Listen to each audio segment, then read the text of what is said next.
Haleluya. Hari ini adalah hari yang very special untuk saya dan istri saya, karena hari ini kita ada dalam wedding anniversary yang ke-30.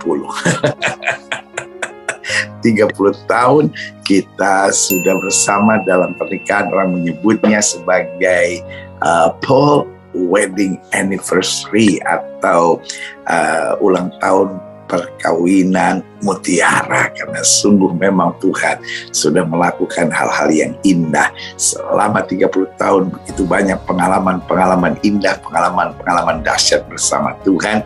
Dan kalau Tuhan sudah memberikan 30 tahun pertama, saya percaya 30 tahun selanjutnya akan ada berkat, sukacita, damai, sejahtera. Dan dalam pernikahan 30 tahun ini berbuahkan 3 orang anak.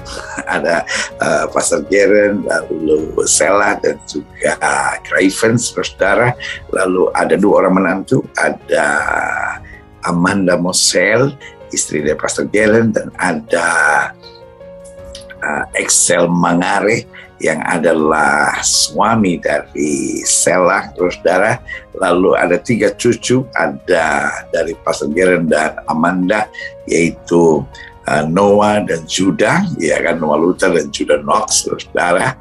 Lalu kemudian dari Sela dan Excel ada Anaya Galia. Oh, aduh, Tuhan Yesus luar biasa. Saudara yang kasih dalam Tuhan, kita pertama kali berjumpa di tahun 83, saudara, ya kan. Lalu 84 kita mulai semakin dekat. Waktu kita masih anak sekolah, satu SMA di SMA Negeri 3. Perjumpaan kita pertama di sebuah organisasi ibadah namanya PA, waktu pendalaman Alkitab, saudara, di SMA Negeri 3 Setiabudi. Ya, ini kisah cinta 30 tahun yang lalu, ya kan. Jadi kita sama-sama anak SMA. Waktu itu saya terlibat aktif dalam pelayanan PA, pendalaman Alkitab, di SMA Negeri 3. Lalu kemudian istri saya, Rinda, waktu itu pas datang, saudara, ya kan. Lalu kita ada sebuah kegiatan, lalu bersama-sama, ya kan. Lalu berjalannya waktu, akhirnya istri saya yang waktu itu masih anak SMA, saya juga masih anak SMA. Kita waktu baru dekat-dekat saja, akhirnya kita harus ada kunjungan ke panti asuhan.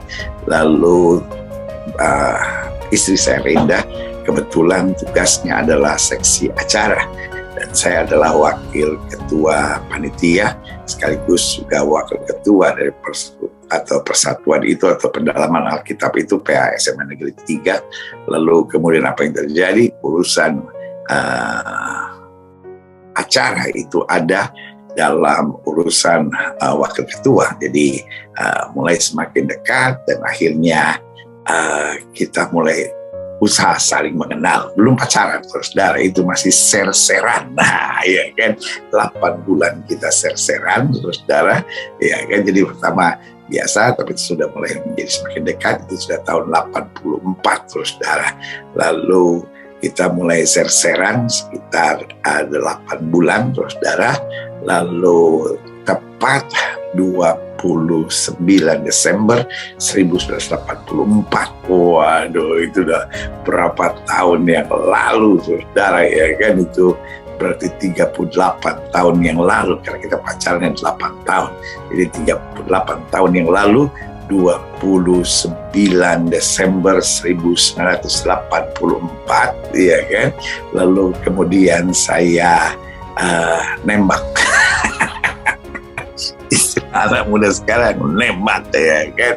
Jadi saya mulai bertanya apakah kita mau lebih jauh saling mengenal, ya, anak zaman dulu kan, saudara, ya kan. Dan akhirnya diterima. Diterima, saudara, tembakan ini, gitu kan.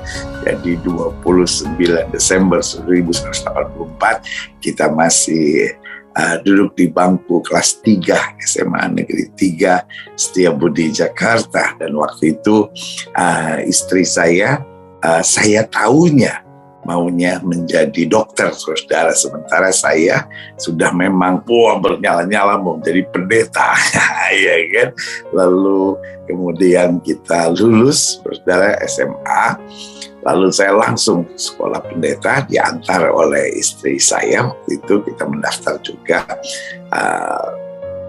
di seminari Bethel, dan saya langsung diterima dengan berbagai persyaratan dan langsung diterima. Lalu kemudian istri saya mau masuk sekolah kedokteran. Lalu ketika sudah ambil formulir apa semua untuk universitas kedokteran, saudara, ya kan, tiba-tiba datang ke ayahnya, lalu minta tanda tangan orang tua. Lalu ayahnya bilang, kamu ingat ya, Papa sudah nasarkan kamu untuk menjadi hamba Tuhan dan kamu tahu itu.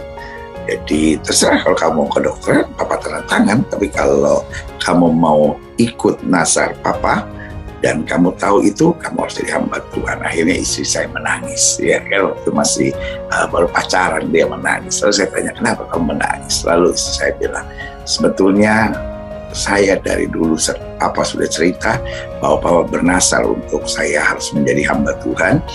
Dan karena waktu itu ceritanya istri saya sakit ini waktu istri saya masih kecil.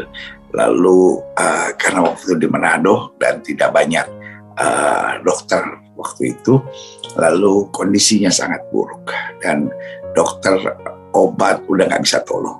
Tiba-tiba mertua saya, ya kan, hanya naikkan doa sederhana, kalau Tuhan menyembuhkan anakku ini, aku akan serahkan dia, anak perempuan tertuaku, putri tertuaku ini, untuk melayani Tuhan. Lalu apa yang terjadi? Istri saya disembuhkan Tuhan. Dan karena itu dari pertama kali istri saya sudah mulai mengerti, maka ayahnya langsung berkata, jadi itu mertua saya langsung berkata, ini cerita kehidupan kamu dan Papa sudah nasarkan kamu untuk Tuhan, pastikan kamu jadi hamba Tuhan.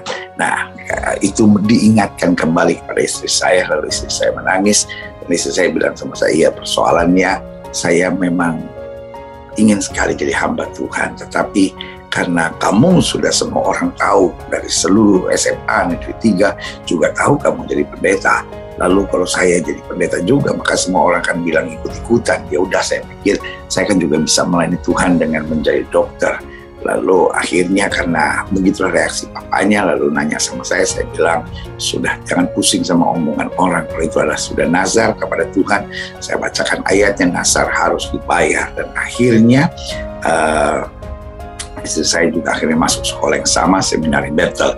Jadi meskipun kita pacaran dari SMA, lalu kita sama-sama daftar di seminari Bethel, tetapi nomor induk mahasiswa kita nggak dempet karena saya adalah nomor 3 di kelas FTH 89 waktu itu, dan istri saya nomor 8, saudara. Jadi setelah saya mendaftar, masih ada orang mendaftar, baru istri saya mendaftar, ya kan? Jadi luar biasa. Lalu akhirnya puji Tuhan kita lulus menyelesaikan studi teologi kita bersama, tepat waktu 89 kita selesai, dan tahun 90 kita di wisuda, saudara, ya kan? Karena waktu itu ujiannya sekitar bulan Oktober. Saya tulis skripsi judulnya Prinsip Pemilihan Allah. Jadi saya sedang bicara tentang pembahasan predestinasi dan Arminianisme, prinsip pemilihan Allah, saudara. Sementara istri saya skripsinya adalah pelacuran di balik seragam sekolah, sebuah tinjauan etis teologis tentang kenakalan remaja di kalangan remaja di daerah Blok M. Wah, itu seru, saudara. Dan akhirnya kita diwisuda bersama, saudara. Kalau saya nggak salah ingat, itu bisa meleset, itu bulan April tahun 90, saudara. Lalu kemudian tahun 91 kita berencana untuk menikah, tetapi somehow meleset harapannya. Lalu kemudian Februari 92, nah 91 waktu itu saya sudah ada di RCTI, saudara, karena minggu pertama bulan Desember itu adalah perdananya saya ada di televisi, saudara. Lalu kami sebelumnya sudah urus untuk beberapa hamba Tuhan program televisi, tapi ada berbagai masalah. Akhirnya pihak RCTI minta untuk saya sendiri yang menanganinya. Lalu kemudian saya bersama dengan Reverend John Hartman waktu itu, kita mulai menangani sama-sama pelayanan di RCTI, dan puji Tuhan semua berjalan baik. Dan memasuki bulan Februari kita sudah siap-siap untuk menikah, dan 10 Februari 1992 kami berdiri di altar Tuhan, dan kita diberkati di Gereja Bethel Indonesia Petamburan, saudara. Dan penyampai firman-Nya, pelayan pemberkatan nikah kami adalah Dr. H.L. Senduk. Beliau pendiri dan ketua umum waktu itu. Lalu yang memimpin liturginya adalah Pendeta W.B. Gerungan, saudara, yang biasa dipanggil Om Beni. Kebetulan beliau adalah sekretaris umum dari Gereja Bethel Indonesia. Pendamping saya, basement saya adalah yang hari ini sudah menjadi doktor, yaitu Pendeta Dr. Ferry Haurisa. Wah, itu indah sekali, saudara. Dan acara pemberkatan nikah berlangsungnya di Gereja Bethel Indonesia Petamburan, Jakarta.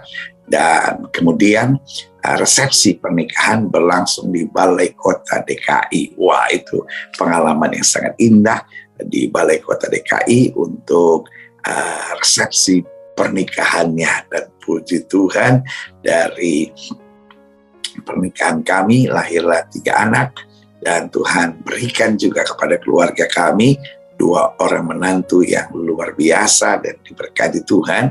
Lalu kemudian sampai hari ini Tuhan juga memberkati tambahan keluarga 3 orang cucu yang luar biasa, dan saya percaya semua boleh jadi karena anugerah Tuhan.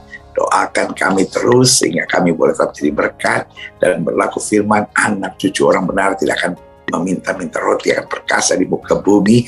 Dan doa saya cuma sederhana, supaya kita semua dapat berkata, keluargaku adalah surgaku, di mana saya dapat berkata, aku dan sisi keluargaku, kami melayani Tuhan. Terima kasih buat ucapan, terima kasih buat doa, terima kasih buat perhatian dari setiap saudara yang mendoakan kami, yang memberi ucapan selamat melalui WhatsApp, melalui Facebook, melalui Twitter, melalui Instagram, saudara, dan juga melalui program ini. Doa kami menyertai, dan sukacita, damai, berkat Tuhan terus menyertai kita sekalian. Haleluya.